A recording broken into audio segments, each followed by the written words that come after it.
34절 말씀 다 같이 읽겠습니다. 그날에 이스라엘의 남은 자와 야곱 족속의 피난한 자들이 다시는 자기를 친 자를 의지하지 아니하고 이스라엘의 거룩하시니 여호와를 진실하게 의지하리니 남은 자 곧 야곱의 남은 자가 능하신 하나님께로 돌아올 것이라. 이스라엘이여, 내 백성이 바다의 모래 같을지라도 남은 자만 돌아오리니 넘치는 공의로 파멸이 작정되었습니다. 이미 작정된 파멸을 주 만군의 여호와께서 온 세계 중에 끝까지 행하시리라. 그러므로 주 만군의 여호와께서 이르시되, 시온에 거주하는 내 백성들아, 아수르가 애굽이 한 것처럼 막대기로 너를 때리며 몽둥이를 들어 너를 칠지라도 그를 두려워하지 말라. 내가 오래지 아니하여 내게는 분을 그치고 그들은 내 진노로 멸하리라 하시도다. 만군의 여호와께서 채찍을 들어 그를 치시되 오랫바위에서 미디안을 쳐 죽이신 것 같이 하실 것이며 막대기를 드시되 바다를 향하여 애굽에서 하신 것 같이 하실 것이라. 그날에 그의 무거운 짐이 내 어깨에서 떠나고 그의 멍에가 내 목에서 벗어지되 기름진 까닭에 멍에가 부러지리라. 그가 아얏에 이르러 미그론을 지나 믹마스에 그의 장비를 두고 산을 넘어 게바에서 유숙하며 라마는 떨고 사울의 기브아는 도망하도다. 딸 갈리마 큰 소리로 외칠지어다. 라이사야 자세히 들을지어다. 가련하다 너 아나도시여, 만면하는 피난하며 게빔 주민은 도망하도다. 아직 이 날에 그가 노베서 쉬고 딸 시온산 곧 예루살렘 산을 향하여 그 손을 흔들리로다. 보라, 주 만군의 여호와께서 혁혁한 위력으로 그 가지를 꺾으시리니 그 장대한 자가 찍힐 것이요 그 높은 자가 낮아질 것이며 쇠로 그 빽빽한 숲을 베시리니 레바논이 권능 있는 자에게 배임을 당하리라. 아멘. 이사야 말씀 앞부분에 지금 진행되어가는 내용은요, 하나님께서 이스라엘과 유다의 죄악상들을 이렇게 고발하시며 드러내십니다. 그리고는 아수르를 들어 내가 이스라엘을 치겠다 하나님 말씀하십니다. 이 아수르를 하나님의 막대기로 하나님의 백성들을 징계하고 교훈하고 깨닫게 하는 하나님의 막대기로 쓰시겠다 말씀을 합니다. 그런데 문제는 이 막대기로 쓰이는 이 아수르가 문제죠. 바로 앞부분에 나와 있는 내용은 하나님의 막대기로 쓰시는 이 아수르가 막대기를 손에 잡은 주인을 좌우하려고 하는 겁니다. 주인의 뜻을 대적하고 거스르고 자기 뜻으로 주인을 움직이려고 하는 거죠. 주인 앞에서도 교만해지고 그런 아수르를 하나님이 치시겠다 말씀을 하십니다. 그런 과정에서 오늘 20절로 이어지는데요, 보면 진행되는 시대나 그 역사의 상황을 보면 아수르를 통해 하나님은 이스라엘을 심판하십니다. 징계하고 심판하시죠. 이스라엘은 그래서 아수르에게 결국 최후로 점령당하고 흩어지고 온 세계 사방으로 흩어지는 그러한 어려움들을 겪게 됩니다. 더 나아가서 유다를 침공해 옵니다. 북이스라엘을 점령한 아수르가 더 치고 내려와서 유다까지 침공해 오게 되는 거죠.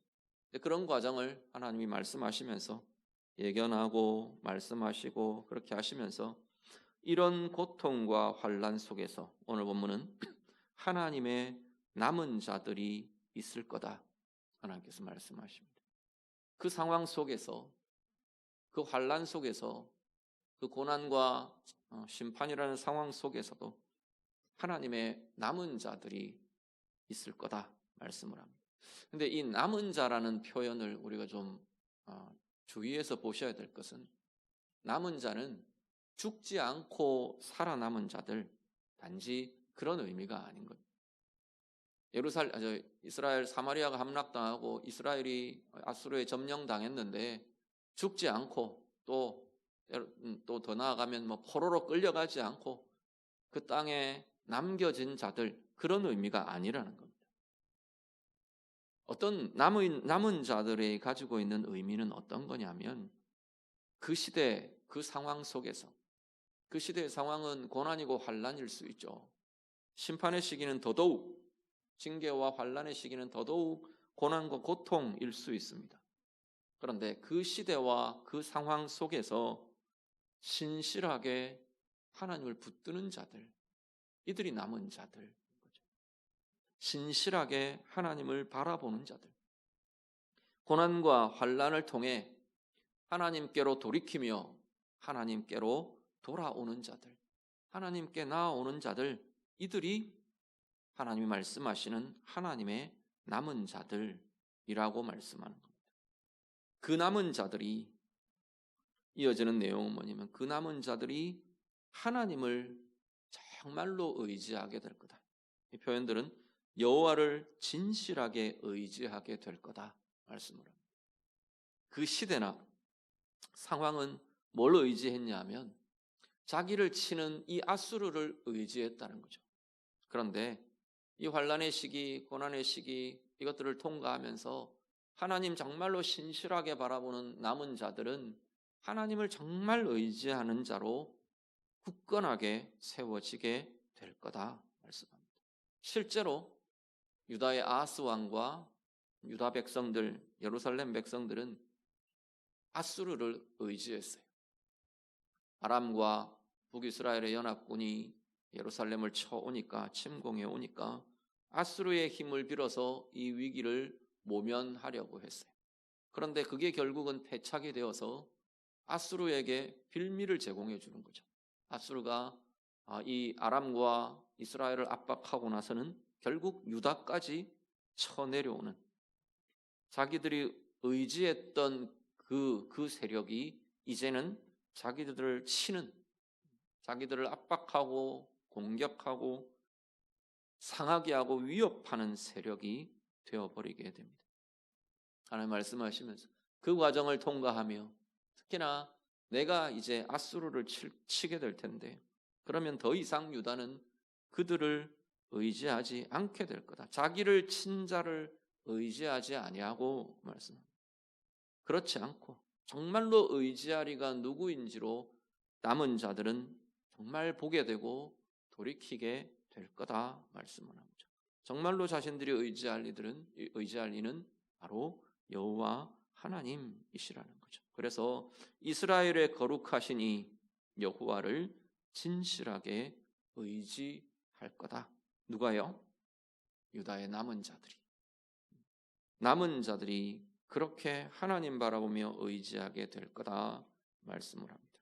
21절로 가면 이 남은 자가 하나님께로 돌아올 거다 말합니다.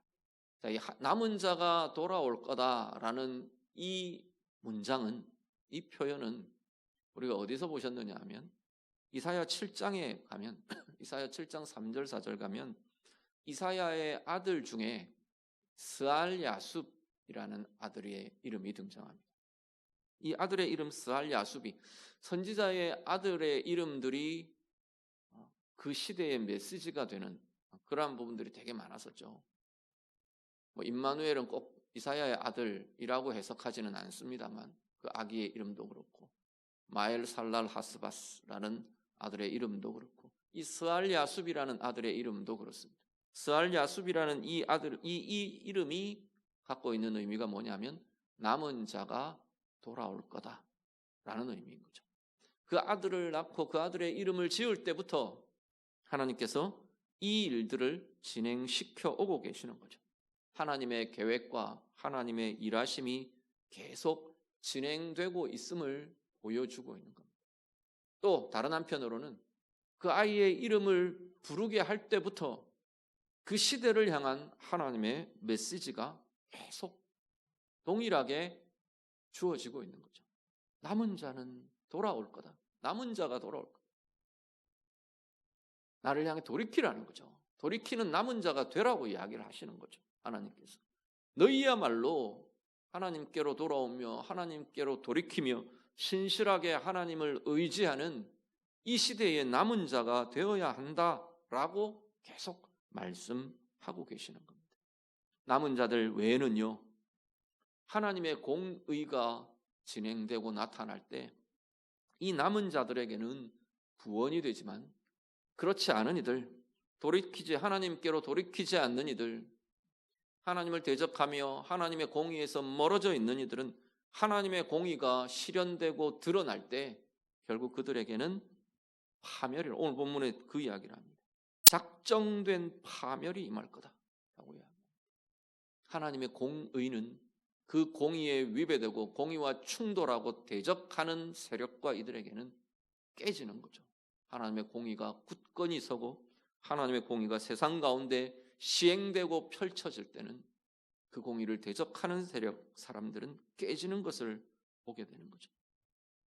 작정된 파멸로 나아가게 될 거다 말씀을 합니다. 이사야의 시대만 아니라 오늘 우리의 시대에도 거시적으로 크게 이 시대 사회 이렇게 말하지 않아도 오늘 우리의 상황 속에서도 오늘 우리가 바로 하나님께로 돌이키며 시대를 보며 상황을 보며 그것 속에서 신실하게 하나님을 의지하는 자로, 하나님께 돌이키는 자로, 정말 하나님을 찾고 하나님을 붙잡는 이 시대에 남은 자들로 서는 은혜가 우리 모두에게 있기를 간절히 바랍니다. 그 남은 자들은 오늘 본문의 특징은 진실되게 하나님을 의지한답니다. 정말로 하나님을 의지한다는 거죠. 그냥 하나님을 의지하는 흉내를 내는 게 아니고, 입으로 하나님을 의지합니다 하는 우리의 입에 발린 말이 되는 게 아니고, 우리 각자의 삶에서 경험하는 모든 상황 속에 신실하게 하나님을 의뢰하며 의지하는 자로 사는 것이 남은 자들의, 이게 그 시대의 하나님의 남은 자들의 모습이라고 말씀하는 겁니다. 그들에게는 오히려 고난의 상황이, 환난의 상황이, 시대의 어려움의 현실이 오히려 더욱 진실되게 하나님을 바라보며 하나님을 의지하는 이유가 된다고 말하는 겁니다. 상황이 어려울수록 더 진실되게, 더 간절하게 하나님을 찾고 의지하게 되는 거죠. 그렇지 않겠습니까? 정말로 하나님을 신뢰하며 하나님의 남은 자들의 모습이 그거니까. 오늘 남은 자들이라고 표현하는 이 사람들의 모습이 하나님을 진실되게 믿는 이들이잖아요. 진실되게 하나님과 함께하는 인생을 사는 이들이잖아요. 그렇다면 상황이 어려울수록 문제나 시대의 형편들이, 불의함이나 어두움이 자꾸만 짙어질수록 더더욱 진실되게 하나님을 의지하는 이유가 될 것이라는 겁니다. 오히려 그 상황이야말로 하나님을 의지하고 하나님 앞에 서는 과정이 될 것이라 말씀하는 겁니다. 오늘 예배하시는 성도님들, 우리의 상황이, 내 개인의 상황, 우리 가정의 상황, 이 시대의 여러 형편들, 이것이 정말 우리 하나님을 진실되게 의지하는 이유가 될 수 있기를 간절히 바랍니다. 오늘 본문대로 이스라엘의 거룩한 자를, 이스라엘의 거룩하신 이 여호와를 참되게 의지하며 의뢰하는 소중한 삶으로 살아가시는 우리 모두가 다 되시기를 우리 주님 이름으로 축복합니다. 이어지는 내용은 그렇기 때문에 24절 이후에는요, 그렇기 때문에 시온에 거주하는 내 백성들아, 하나님 백성들을 향해 이야기합니다. 다 엄밀하게 말하면 남은 자들이죠. 사실은 예루살렘아, 유다야, 내 백성들아, 그들을 다 하나님이 깨우고 싶고 흔들고 이렇게 명령하시고 하시지만 결국은 이 메시지를 듣는 이들은, 귀 기울이고 반응하는 이들은 그 시대에 남은 자들이 되는 거죠. 하나님 뭐라고 말씀하시냐면 두려워하지 말라. 그를 두려워하지 말라. 그들은 아수르. 지금 아수르는 유다에게도 지금 강렬한 위협이 되고 있는 겁니다. 막 침공의 소식이 들려오고 뭐 어디까지 왔다 그러고 뭐 이런 소식이 들리는 거죠. 그런 상황에서 막대기로 너를 때리며 몽둥이를 들어 너를 칠지라도 너는 두려워하지 말라. 막대기로 뭐 때리고 몽둥이를 들고 이건 거대한 힘을 묘사하는 거예요. 나라를 때리고 치고 고통스럽게 하고 아프게 하고 이런 거죠.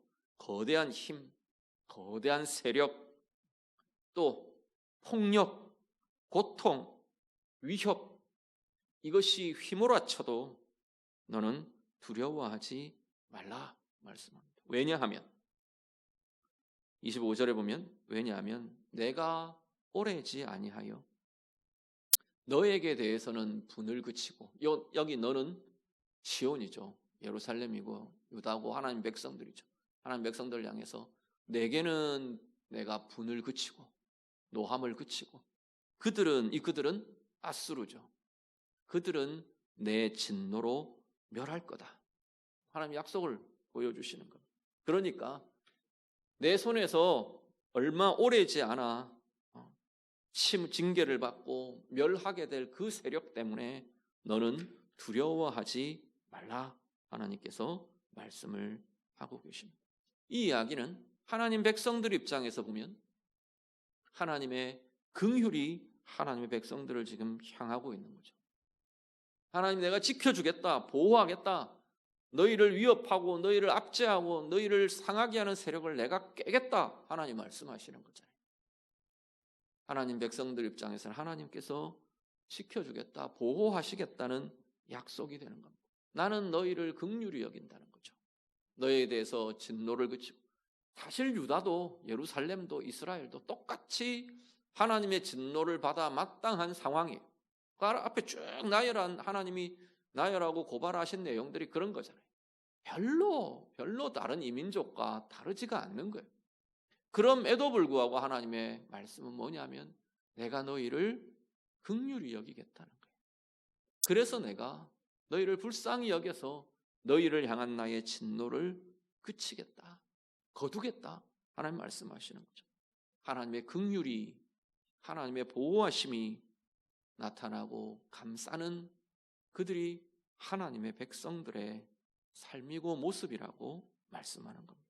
그러면서 내가 아수르를 칠 거다 한 번 더 이야기를 하십니다. 아수르를 치시는데 그 치시는 모습이 26절에 보시면 과거에 이스라엘 역사 가운데 하나님의 권능을 행하시던 역사의 장면들을 이렇게 소환해 옵니다. 유다 백성들의 기억 속에서 하나님의 말씀과 하나님의 행하셨던 그 역사의 장면들을 떠올리게 하시는 거죠. 먼저 하나는 사사기 7장에 나오는, 여기 보면 오렙 바위에서 미디안을 쳐 죽이신 것 같이 그렇게 내가 아수르를 치겠다, 하나님 말씀하십니다. 이 장면은 어떤 장면이냐면 사사기 7장에 기드온 때 이야기입니다. 기드온 때 미디안 족속이 이스라엘을 압제하고 억압하고 공격하고 맨날 탈취해가고 추수할 때만 되면 쳐들어와가지고 싹 거두어가고 그런 식이었어요. 그래서 기드온이 처음 사사로 부름받을 때 기드온이 어떻게 하고 있었냐면 이 큰 포도주 틀, 이렇게 땅을 파가지고 깊게 땅을 파서 포도주 틀을 만들거든요. 거기서 이렇게 막 밟고 해가지고 포도즙을 짜는데 그 포도즙 틀, 구덩이를 파놓은 그 포도즙 틀 안에 들어가서 밀을 타작했다 그랬어요. 밀 추수를 할 때 숨어서 하는 모양인 거죠. 뭐 거기서 한다고 해서 안 들키겠습니까? 그런데 그만큼 미디안 족속에 대해서 두려워하고 초조해하고 힘들어하고 어려운 시대를 보내고 있었던 거죠. 그때 기드온을 하나님께서 사사로 부르십니다. 이 사사 기드온을 통해서 하나님께서 미디안을 치시는 과정들을 이렇게 묘사하는데, 그 중에 미디안의 방백 리더들이었던 이 오렙과 스엡을 바위에 쳐 죽이는 그러한 장면을 대하게 됩니다. 사사기 7장에 보면 그 장면을 이렇게 기억하게 하는 거죠. 떠올리게 하는 거죠. 그때처럼 아수르의 지도자들을, 아수르의 리더들을 내가 칠 거다. 머리가 없어지면 우왕좌왕 혼란스럽고 물러가고 떠나갈 수밖에 없는 거죠. 그래서 내가 아수르의 지도자들을 치겠다. 그래서 유다를 구원하겠다. 하나님께서 지금 그 장면을 떠올리시며 말씀을 하십니다. 또 하나는 26절 끝에 애굽에서 하신 것 같이, 특히나 막대기를 드시되 바다를 향하여 애굽에서 하신 것 같이 하실 거다 말씀합니다. 이 장면은 출애굽 과정이죠. 출애굽 과정에 하나님께서 모세를 통해서 모세의 지팡이가 들려지는 곳마다 하나님의 권능의 손이 임하며 애굽을 치십니다. 우리 잘 아시는 대로 10가지의 재앙으로 하나님께서 온 애굽 전역을 고통으로 두려움으로 몰아넣습니다. 그들이 신으로 섬기며 숭배하던 우상들 다 하나님께서 아무것도 아닌 걸 보여주시는 거죠. 그 우상들이 관할한다고 여기던 영역들 하나님께서 다 건드리십니다. 치십니다. 하나님의 권능으로 깨뜨리십니다. 그래서 애굽이 이스라엘을 놓아줄 수밖에 없도록 하나님께서 치시는 거죠. 그리고 나오는 과정에서 홍해를, 바다를 하나님께서 가르십니다. 바다를 가르셔서 그 가운데 이스라엘이 통과하며 하나님의 구원을 경험하고 누리도록 하나님께서 권능의 손으로 행하셨던 것을 말씀하십니다. 애굽에서 했던 것처럼 내가 당신의 권능의 손으로 아수르를 치겠다는 겁니다. 홍해 같은 아수르가 너희들 앞에서 하나님의 권능의 손으로 치시는 그 앞에서 홍해가 갈라지듯이 그들이 갈라질 거다.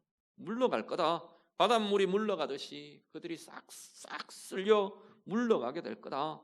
하나님의 권능의 손으로 이들을 치시겠다. 하나님께서 말씀하십니다. 그 결과는요. 27절에 그날에 그의 무거운 짐이 내 어깨에서 떠나게 될 거다. 하나님의 구원은, 아수르를 치시는 하나님의 권능의 역사는 유다에게는 구원이 되는 거죠.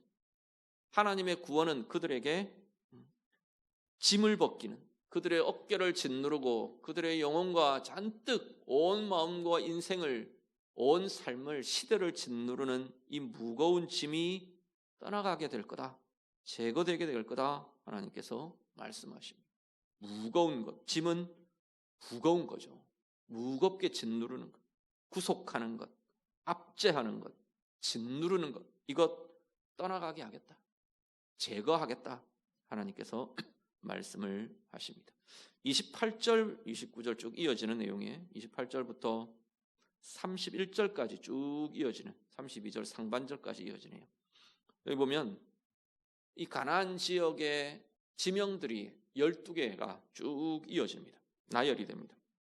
아얏, 미그론, 믹마스, 게바, 라마, 기브아, 갈림, 라이사, 아나돗, 만메나, 게빔, 놉까지 이 도시들이 쭉, 이 성들, 도시들이 쭉 나열이 되는데, 이 나열의 리스트를 이렇게 보니까 이거는 북쪽에서부터 예루살렘을 향해 이렇게 내려오면서 지명들이 쭉 나열되는, 물론 뭐 몇몇 지명은 정확하게 고정되지 않는 그러한 지명도 있지만, 이 흐름으로 볼 때 북쪽에서부터 남쪽으로 예루살렘에 이르기까지 쭉 내려오면서 지금 나열되는 그 성들, 도시들의 이름들이 쭉 이렇게 리스트로 나오고 있는 거죠. 이 모습은 뭐냐면 아수르 군대가 북에서부터 지금 남으로 쳐내려오는 겁니다. 아수르 군대가 임하는 데마다 막 성을 비우고 다 도망가는 거예요. 두려워서 도망하고 뭐 짓밟히고 지금 그런 상황입니다. 그런데 단지 길을 따라 쭉 나 있는 지명이 아니고 각 온 사방에 흩어져 있는 지명들이 같이 쭉 나열이 됩니다. 이렇게 순차적으로 내려오면서 그 이야기는 북쪽에서부터 남으로 아수르 군대가 임하는 곳마다 유다의 전역이, 이스라엘의 전역이 지금 이 아수르의 발굽 아래, 말발굽 아래 짓밟히는 모습을 그려주고 있는 거죠. 그렇게 두려운 세력이 이렇게 짓밟고 내려올 거라는 겁니다. 다들 두려움으로 요새로 불리는, 라기스 이런 이름들은 요새로 불리던 지역이거든요. 이 뭐 요새로 불리든 성으로 불리든 그들이 다 두려움에 떨며 도망하고 비워버리고 미리 비우고 미리 피난하고 그럴 정도로 두렵고 강력한 세력이라는 거예요, 아수르가. 그런데 그런 아수르를 하나님께서 내가 치겠다, 내가 꺾겠다, 하나님께서 말씀하시는 거죠. 뭐라고 말씀하시냐면 23절에 보시면 그 가지를 내가 꺾어버릴 거다. 나무의 가지를 꺾듯이 아수르를 하나님께서 꺾어버리겠다 말씀합니다. 그 장대한 자가 찍힐 거고 그 높은 자가 낮아질 거다. 바닥에 처박힐 거다. 하나님께서 그렇게 말씀하며 약속하고 계신다는 거죠. 유다에게. 그래서 너는 두려워하지 말라. 하나님께서 말씀을 하십니다. 오늘 우리 시대에도, 오늘 우리의 각자의 삶에도 여전히 우리 하나님은 당신의 백성들에게, 당신의 자녀들에게 하나님의 긍휼과 보호하심으로 함께 하시는 이가 우리 하나님이십니다. 우리의 연약함까지도 하나님께서 내 진노를 너에게서 거두겠다. 지금 이스라엘에게, 유다에게 지금 그 이야기를 하시는 거거든요. 죄가 없어서 잘 봐주고 늘 의롭기만 해서 하나님이 사랑하시고 그런 건 아닌 거죠. 하나님 자녀들, 하나님 백성들을 향한 그 연약함까지도 하나님께서 긍휼히 보시며 불쌍히 여기시는 하나님의 마음을 이렇게 비추어 주십니다. 오늘 우리들이 우리의 삶에 그 하나님의 긍휼이 좀 누려지고 힘입어질 수 있기를 간절히 바랍니다. 여전히 우리를 지키시고 보호하시며 우리와 함께 하시는 그 하나님의 은혜가 우리의 영혼과 삶에 가득히 따스하게 때로는 촉촉히 적셔지는 그러한 우리의 영혼과 마음으로 경험되고 누려지시는 우리의 삶들이 될 수 있기를 간절히 바랍니다. 그 하나님을 신뢰하는 이들이, 앞에 말씀드린 것처럼 그 하나님을 진실되게 의지하는 이들이 이 긍휼을 경험하는 거죠. 이 하나님의 보호하심을 우리의 영혼과 우리의 마음과 우리의 삶의 자리에서 그 하나님의 보호하심을 경험하고 누릴 수 있게 될 것이라 말씀합니다. 그 은혜가 나타나면요, 두려움이 떠나가고 우리를 짓누르는 것 같은 무거운 짐이 제하여질 거라 말씀합니다. 오늘 우리의 마음에, 우리의 삶에, 우리의 가정에 내 어깨를, 내 마음을 무겁게 누르는 짐이 되는 것들, 어떤 것들이 있으신가요? 그 자리에 이 말씀의 약속이 확신으로, 은혜의 누림으로 경험되고 나타날 수 있기를 간절히 바랍니다. 시대의 여러 상황이 우리를 두려움으로 잔뜩 짓누르는 건 없습니까? 내 상황의 형편이, 우리의 가정의 상황이, 내 생업과 일터가, 또 자녀들의 상황과 문제들이, 아니면 우리의 건강의 문제가, 관계의 문제들이 우리를 누르는 짐이 되고 무거운 것이 되어 있는 자리들은 혹시 없으신가요? 하나님께서 오늘 그 하나님의 긍휼과 우리 하나님의 보호하심과 하나님의 약속이 오늘 우리 가운데 확신함으로 받아지고 붙들려지고 그 하나님을 향한 진실된 의지하며 의뢰하는 것이 우리의 마음과 영혼과 삶에 가득히 새롭게 채워지고 일어나서 이런 모든 것들이 떠나가고 풀어지고 하나님 말씀대로 풀어지며 자유케 되며 강건케 되며 참 자유와 평안을 하나님 주셔서 우리가 누리며 살아가는 삶들이 다 되실 수 있기를 간절히 바랍니다. 남은 자들에게, 진실되게 하나님을 의지하는 이 시대의 남은 자들이 이 시대 속에서도 그 하나님의 은혜를 경험하고 누리는 자들이 될 것이라 말씀합니다. 상황에 휘둘리고 묶이지 마시고 눈에 보이는 것에 그것 때문에 요동하고 흔들리고 무너지고 낙심치 마시고 우리 하나님의 약속, 우리 하나님의 신실하심, 우리 하나님의 긍휼과 보호를 힘입으며 오늘도 이 시대의 남은 자로 하나님의 은혜를 누리며 그 은혜를 흘러가게 하는 귀한 은혜의 삶으로 사는 우리 모두가 다 되시기를 우리 주님 이름으로 축복합니다. 같이 기도하겠습니다.